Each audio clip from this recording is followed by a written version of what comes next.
Hey everybody, it's Carrie from Classic Cottage Art and Antiques in Bowling Green, Virginia. Today I thought I would show you a really quick fun fall project with the Dixie Belle paint Silkscreen Stencils. I'm going to use this one today. It's in the Farmhouse collection. And if I can get it open, show you the one I've done previously. This was the original one that I did. I thought it turned out really cute, but I'm going to put a little bit of a fall spin on it this time. And I'll show you in just a minute. This stencil is actually called Farmhouse, and it comes with 3 different designs. It comes with this one, it comes with this one, and the one we're going to use today that I didn't take out of the bag is this one. All right. And this one. We're going to use just the truck portion of this one to create our artwork today. So, if you haven't used the Silkscreen Stencils from Dixie Belle before, the cool thing is they're sticky on the back. So, let me show you real quick. They're sticky, and I'm going to turn the camera down just a minute. But can you see? I don't know if you can see or not, but there's a mesh in there. And the mesh is what you really, really want because it helps prevent the bleed through that you're going to get when you do your stencil. So let me show you what I've prepped down here. So this project is what we're going for, but I'm going to add a little to it to make it a more of a fall theme. So what I've taken is a 8x10 canvas board that I got from either Dollar Tree or Walmart. You can get them in sets of 3, I think, at Walmart. And to make things quick, I decided to do a different background. I decided to do the ever so popular buffalo check background. Now, I'm not going to take the time to show you how to do this. As a matter of fact, I actually teach this in my private VIP group. If you're interested in getting on the wait list for that, I will try to remember to pop a link in the comments for that. But this is what we're going to start with. So I'm going to take my rusty old truck and I'm going to tape off the parts that I don't want because I don't really want all this on there. I'm just going to use blue painter's tape. Maybe, there it is. Because I don't want that on there. And I'm going to fuzz my painter's tape. I'm going to actually stick it on my shirt or my jeans real quick because I don't want it to be too sticky on here. Just in case it should pull up the mesh on there. Then I'm going to take, and this is the cool part about these, they're sticky. You don't have to tape them down and they're not going to go anywhere. If you're taking them brand new out of the package and you are using them for the first time, you may want to fuzz them as well. So that means just stick them on your jeans or on your shirt or a towel or something so they're not so sticky that they pull up your brand new paint. And I think I'm going to do it like this. I'll do it like I can see it, and then I'm going to turn it around so you can see it. And with the buffalo check, it kind of makes it easier to line up.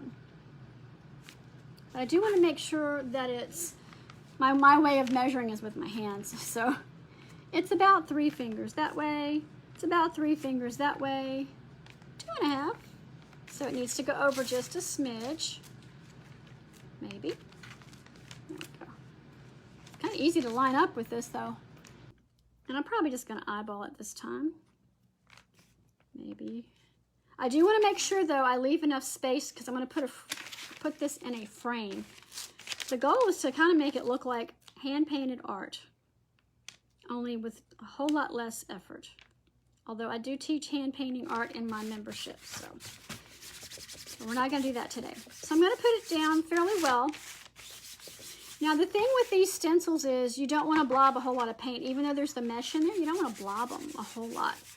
And I'm going to take, I decided this one I'm going to use rustic red. On my original one I used rusty nail. It comes with this applicator tool, and Dixie Belle does have a new tool out that I haven't gotten in the store just yet. But basically you can squeegee like that. I'll tell you what I've discovered that I really like to use better are these yellow sponges cut up, and I use I'll move like this. I use them really thin like that, and it's easier for me to control the paint because you still don't want a whole lot of paint. I'm going to do everything all the same color just like I did on my original one, just to make it easier. And if I want to go back later and, you know, change the color there, I can do that. So I'm just going to take a little bit of paint here and there. And my rustic red is about dried up, so I'm going to kind of just take it across the top here. And I am just going to, here's the cool thing, you just kind of squeegee it down. I'm going to need some more paint. Y'all can see what I'm doing here. And I'm squeegeeing it down. I'm going to make sure I don't get it off the edge. I don't really want rustic red on my buffalo plaid. If you're worried about getting it off the edge, just put a piece of the painter's tape there as well. And I'm going to be kind of careful not to squish it too hard. I'm actually using the scrubby side of this. It seems to work really well. It's got a nice stiff consistency because I'm trying to scrape it in. If you've ever used Silkscreen Stencils before, you'll see that they're really fun, really easy to use. But you don't want to use an abundance of paint. You could also do the traditional, you know, stippling way. I just find this is a pretty cool way to do it. If I get too much in the spots, I can go back and fix my buffalo check, you know, one square at a time. Speaking of the buffalo check, I actually took a sanding pad to make it look a little more rustic before I did this step. All right, so let me stand up here so I can see what I'm doing. I've missed a little bit here. You kind of want to work a little bit quickly on these because you don't want the paint to dry in this mesh. And stand up, I can see a little bit better what I'm doing. Okay. All right, so you can see, and if it doesn't have full coverage, I'm not going to be too worried. I want a little bit of a rustic look anyway. So if you can see the coverage on that, I don't know if you can see that or not, it's pretty much down in all of those. Now for the big reveal. Whoops, I did miss a little bit there. Now for the big reveal. Hope I didn't get too carried away with the paint. All right. Now, what you do want to do with this is you do want to immediately either take it to the sink and wash it, or I have a bucket of water here because you don't want the paint to dry in these little mesh things. So that's the one thing you do want to do. And I've got a little bucket of water right here so that it will stay nice and wet till I get time to wash it. So if you'll see, that is looking pretty good to me. I don't know what you think, but I think it's kind of cute. But I'm not done. And I didn't plan it, but that's kind of cool the way that came out there. So I'm going to dry this really quickly before I do the next step. So there we go. That is dried already. Enough to do what I want to do the next step. All right, put this away. Okay, now I could fill all that in if I wanted to, but I think it's kind of cool that way. So on my Cricut machine, I made some cute little pumpkins. So I want to make this fall inspired, right? So I'm going to take my stencil I made on my Cricut. The top layer is the transfer tape if you've never used it. Probably didn't really need it for this, but out of habit. Come on now, let's get over there. Easiest way to do this is put pressure on it and pull it to you. So there's my little pumpkins. I'm going to turn it around real quick so I can see what I'm doing. And these are going to be giant pumpkins. Alrighty. I can always move it when I want to. Make sure it fits in the truck here. I'm going to put it down.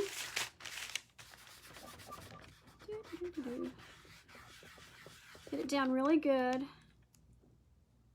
I'm going to, times like this, I wish I had fingernails. All right. I'm going to pull it up. And I'm going to take some Florida orange color. Just a note, Florida Orange only comes in a 16 ounce now, but I had this left over. And this I'll be doing traditional stenciling. Oh well, I'm going to use this. All right. And this is just traditional stenciling. I'm going to go back and fix those little stems later. And this is just a really quick way to do just some home decor for your home, for a party, or whatever you want. Now this might take 2 coats. Alrighty. And if you have any questions, just pop them in the comments there. So far, so good. Sorry, I got to dry this again. So one thing about painting, you just have to dry real quick. But if you use really thin coats, it is quick to dry. Again, if you want to make sure you don't get paint on the outside, put a little bit of painter's tape on there. I'm sure if you've stenciled before, that's good to remember. All right, while that orange is drying, where's my coffee bean color? I think those stems need to be brown. Let's use this little guy here for that one. And I'm just doing it over top of the orange. It's not going to hurt anything. Of course, I can't see where they are. There they are. As a matter of fact, sometimes if you do colors over each other, you might have a unique color you didn't expect. All right. Looks like a giant mess right now. I'm going to dry it again. Getting there. Needs a little bit more paint right there. I'm going to dab this off. I don't want to get it too crazy. Now, if you wanted to make this where it wasn't so strong, you could do lighter colors. This buffalo check plaid, whatever you want to call it, is done with color Fluff, the color Midnight Sky, and the color Manatee. Like I said, I teach that in my Creating at the Cottage VIP membership group. It's a paid membership. If you want to know more about that, I will put the waitlist link in the comments when I get finished here. We have a lot of fun in there. A lot of benefits. Things I don't teach in the public arena, I teach in the private group. So, and the doors for that are going to open again on September 13th and won't open again until sometime next year. All right, so now we've got our cute little pumpkins done. Time for the reveal. And again, I can always fix it. That's the thing I like to tell you. If you mess up like I just did right there, you can always fix it. A little bit of paint or a little bit of water.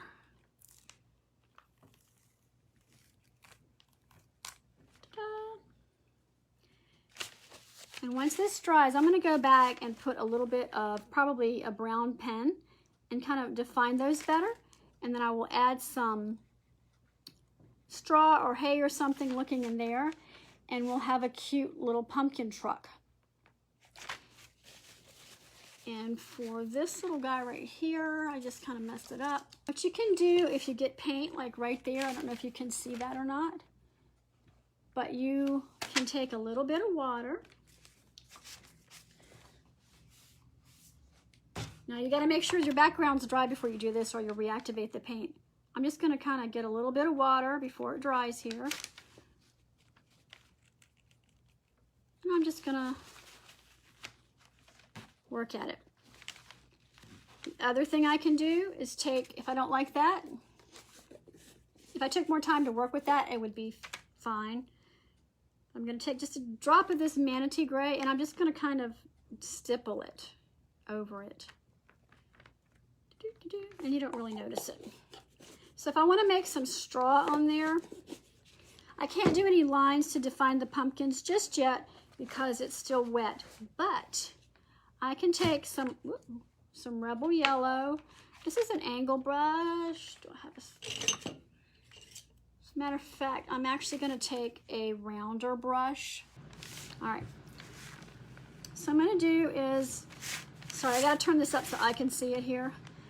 But I'm just gonna make some straw, and it's nothing major.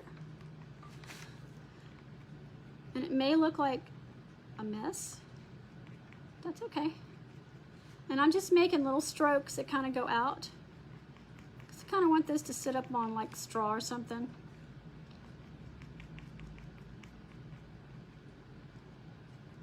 I want to fill up those areas that are a little bit, oops, too much.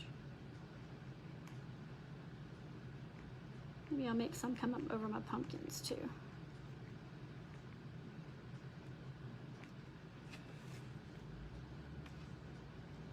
Okay, there's that, but we can also put, where'd the coffee bean go? The coffee bean paint. All right. And the cool thing about this, you don't need a whole lot of paint. It works up really quickly with not a whole lot of paint. So I'm gonna add a little bit of shadow under here. And there's no real right or wrong way to do this, just whatever you think looks good. When that dries, I can go back and put some more colors under there.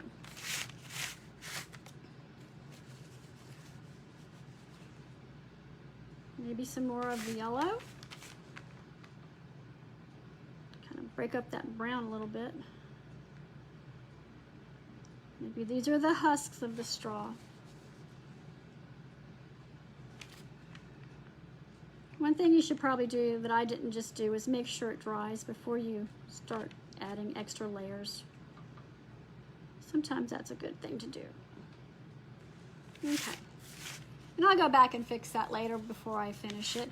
And then I'm gonna go back and I'm gonna put some definition in here to kind of define where the pumpkins are. But just that quickly, get yourself a frame from the Goodwill or one of the thrift stores, and I'm not going to sit it in there now because it's wet.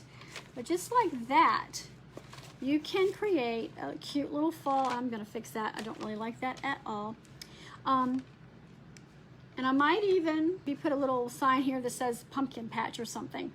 But just like that, you've got a cute, kind of trendy little project. Here's the original. So you can also take and do a cute little finish on your frame so that it's not just plain. And then there you go. This is another background that I teach in my VIP membership group, and it's a lot of fun. So there you go. We've got two different versions of it. I'll have to fix that one up, but so I hope you've enjoyed this. It's been a lot of fun doing it. So I thought I would show you how the finished project came out. What I did was I added a few more colors, a darker yellow, some more browns, to kind of make it look like straw underneath the pumpkins. I also defined the pumpkins with a brown pen, and I also put some highlights on top of the pumpkins just to give them some more dimension. And if you notice, I added a rail to the truck. It just seemed like it needed something so the pumpkins weren't just floating around. So hope you give it a try, and here's the finished product, all framed up. So I hope you give this a try, and if you like this channel, please subscribe, and if you like this video, please give it a thumbs up. Have a great day.